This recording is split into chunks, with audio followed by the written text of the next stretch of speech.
Veteran Officer Ernest had spent years patrolling the streets, but ever since his son Irvin's passing in Iraq, each shift weighed on him more heavily.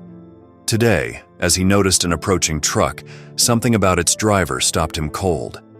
The man behind the wheel looked hauntingly familiar, almost like Irvin. The resemblance was so intense it hit Ernest like a jolt. The truck bore a military bumper sticker, and Ernest, unable to ignore the pull of curiosity and emotion, flicked on his lights and followed.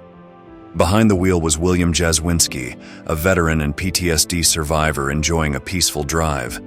When he saw the flashing lights, he was confused. He hadn't been speeding or missed any signs, but he pulled over.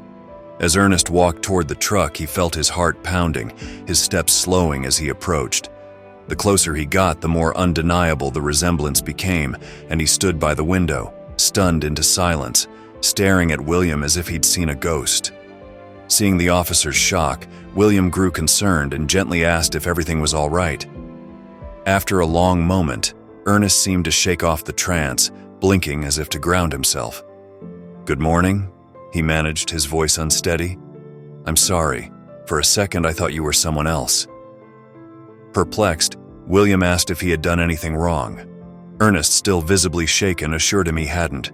He explained that he'd noticed the military bumper sticker and wanted to thank William for his service, adding that he reminded him of his own son, who had served in the military as well. Relieved, William expressed his gratitude for the officer's words. As he did, he noticed tears welling in Ernest's eyes and asked if his son had served too. Ernest nodded with a quiet sadness. William, understanding the bond they shared a bit of his own journey, how he had also served in Iraq and completed a 15-month service at Fort Benning, Georgia.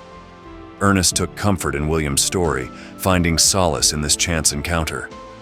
With a mixture of pride and heartache, he spoke about his son's dedication and the tragic cost of his service.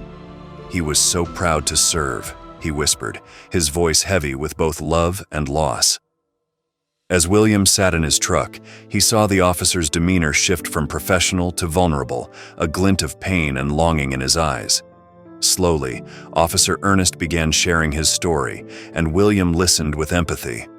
Ernest's face softened as he recounted his son Irvin's early years.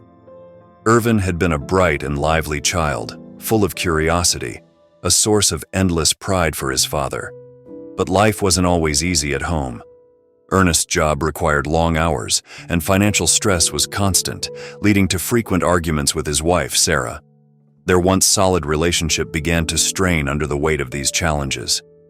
By the time Irvin was 17, he had grown weary of the tension at home. Though he loved his parents, the constant conflict made staying difficult. Seeking a way out and a sense of purpose, Irvin made a bold decision. He enlisted in the Army right after high school, without discussing it with his parents.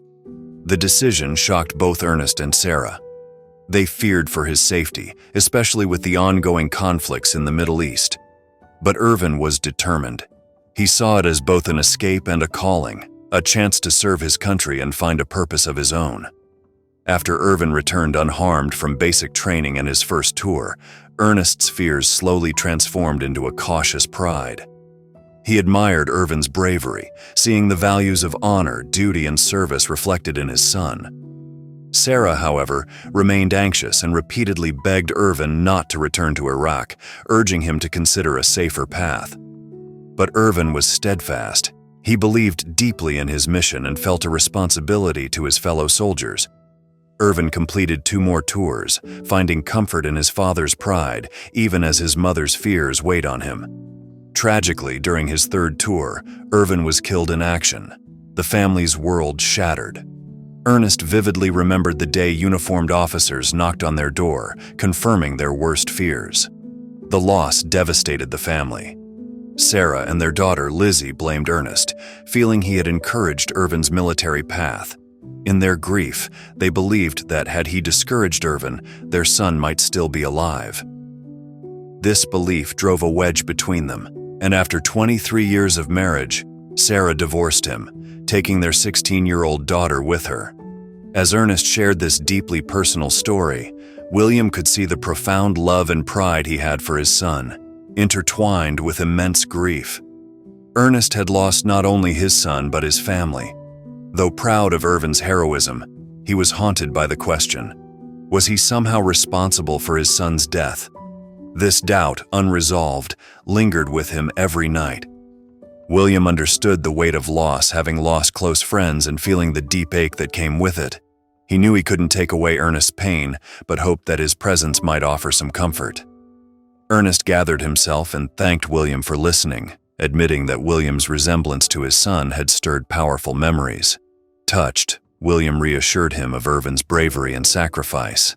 Then Ernest's gaze shifted to a folded American flag on William's dashboard, identical to the one he'd received after Irvin's passing. His voice trembled as he pointed it out. William explained that the flag honored his fallen comrades, especially his close friend Jeb, and began sharing the story of their bond formed during perilous convoy missions in Iraq. Jeb's humor and courage had been a source of strength in the toughest moments. As William spoke of the ambush where Jeb was critically wounded, his voice faltered. He recalled rushing to Jeb's side, trying desperately to save him. With a deep sense of pride and grief, he shared Jeb's final words, expressions of loyalty and brotherhood that William would never forget. This shared loss created an unspoken connection between the two men, transcending their ages and backgrounds, united by respect for their fallen brothers. Jeb's death, however, had left a permanent scar on William, leading to PTSD that affected every part of his life. He was returning from a rehabilitation program, working to manage nightmares, seizures, and dark thoughts. His condition had put a strain on his marriage to Kate, who feared for his safety every day. One terrifying moment had shaken them both deeply. Kate had found him on the edge of their roof, lost in a trance. The incident amplified her worries and tension between them, making William more determined to focus on healing.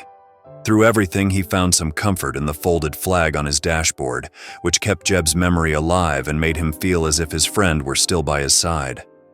Ernest listened with heartfelt empathy, tears in his eyes as William spoke of Jeb.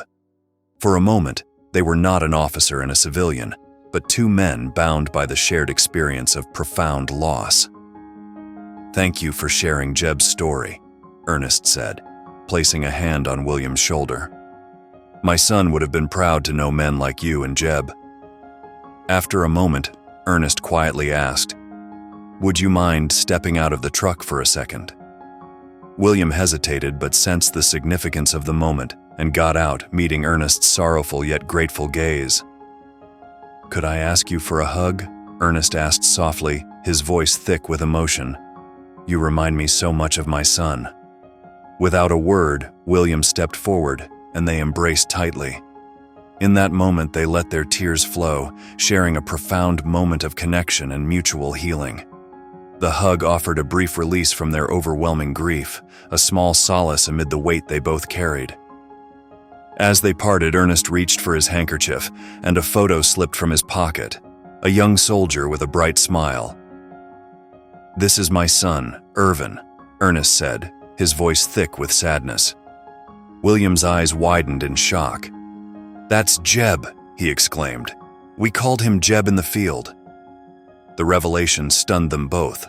William had been with Irvin in his final moments. What seemed like an improbable meeting suddenly felt miraculous. For Ernest, hearing about his son's last moments from someone who had been there was a gift beyond words. The encounter brought a profound healing to both men, connecting their shared loss in a way they hadn't expected. "Thank you," William said sincerely, "for sharing your story and the hug. I needed this more than I realized." Ernest squeezed his hand, deeply grateful for the unexpected closure William had given him about his son's final days.